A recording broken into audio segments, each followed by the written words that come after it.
पिठलं म्हणलं की त्याच्यासोबत कुठलीही भाकरी असो खाण्यासाठी स्वादिष्टच लागणार.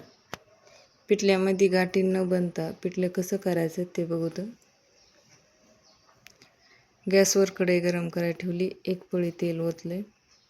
अर्धा चमचा मोहरी टाकली. मोहरी चांगली तडकून द्यायची. जिरे टाकले थोडेसे.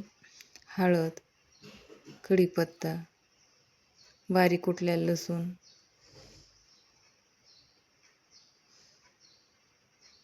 एक चमचाभर लाल तिखट टाकायचं.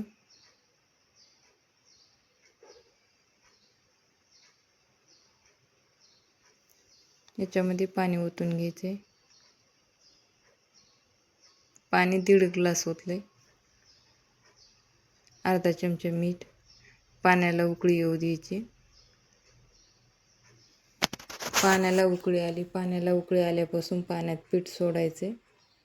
पीठ हटता वेळेस एकसारखं हटायचे, थांबायचं नाही मधात. नसता गाठी होत्यात पिठामध्ये. मला तर पिठल्यामध्ये थोड्याशा बारीक गाठी असलेलंच पिठलं आवडते.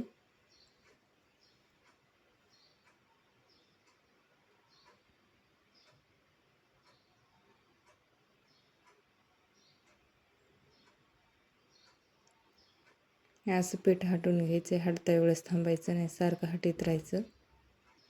ह्याच्यामध्ये गाठी होत नाहीत.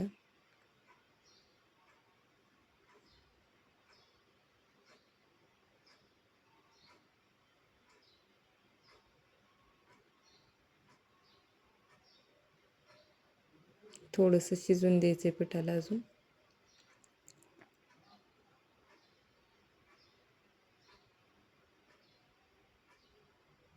कोथिंबीर टाकून घ्यायची वरून. कशी वाटली रेसिपी कमेंटमध्ये नक्की सांगा. पिठल्यामध्ये गाठी झालेल्या नाहीत. अशा पद्धतीने पिठलं तुम्ही बी करून बघा.